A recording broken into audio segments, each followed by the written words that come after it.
Éclipse partielle de la Lune ce soir, un phénomène à suivre sur le www.defimedia.info. Kailash Oku possède 28 000 cartes SIM. Il a été convoqué par la commission d'enquête sur la drogue. La direction de la Poste se réunit d'urgence après l'arrestation de 3 de ses employés. En Méditerranée, un bateau d'extrême droite chasse les migrants africains. Mesdames et messieurs, bonsoir.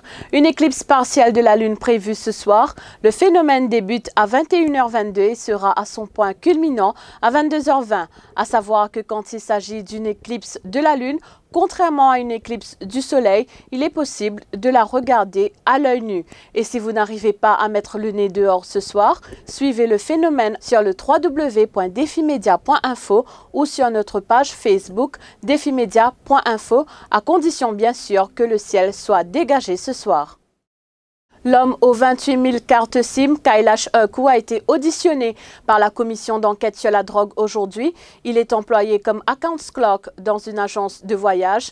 4 de ses SIM cards ont été en contact avec des trafiquants de drogue à la prison.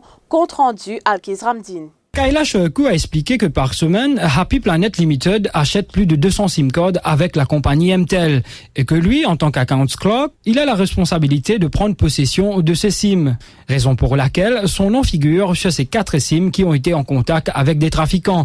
Il a aussi affirmé qu'une fois leur séjour terminé, ses clients doivent retourner la code SIM à l'agence. Paul Lam Changlin lui a alors demandé comment se fait-il que ces SIM ont été utilisés par des trafiquants avant de lâcher cette remarque. À cause ça, nous finissons pelou ou un danger public. L'employé a aussi précisé que 3 mois après l'activation de ces SIM, l'opérateur aurait dû les désactiver, chose qui n'a pas été faite selon Kailash Oku. Sam Letan lui a alors fait comprendre qu'un réseau a été à l'œuvre pour récupérer ces SIM afin que certains appels ne soient pas retracés. Nassira Vavra a pour sa part essayé de se faire entendre aujourd'hui.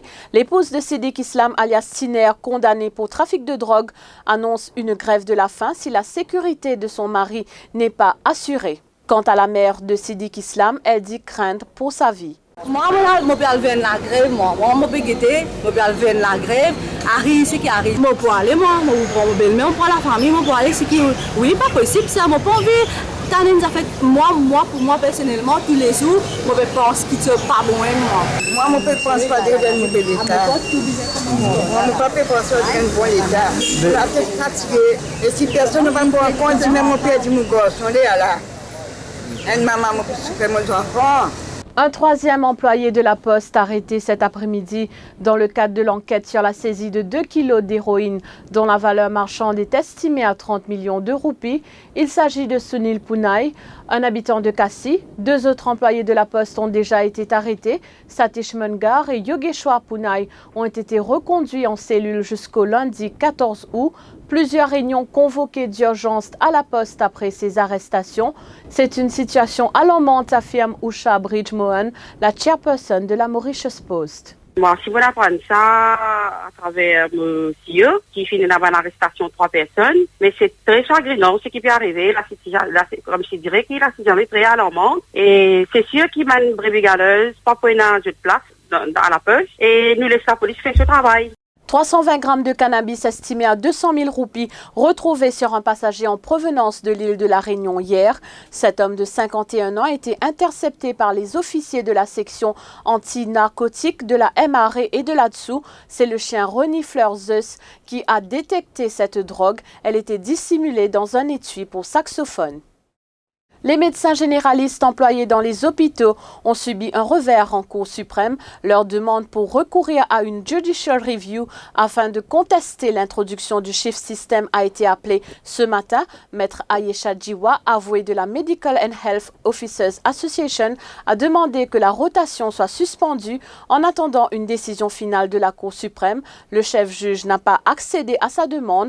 L'affaire a été renvoyée au 11 septembre. L'opération baptisée Defend Europe a été financée par une campagne de crowdfunding lancée par des militants anti-immigration français, allemands et italiens, puis suspendue par PayPal après de centaines de plaintes d'internautes. Le Raksha Bandhan célébré ce lundi, un lien symbolisant l'amour. Le Rakhi est une petite corde qu'une sœur rattache au poignet de son frère en ce jour spécial. Voilà, nous sommes arrivés à la fin de ce journal. Merci de votre attention. L'information continue sur le www.defimedia.info.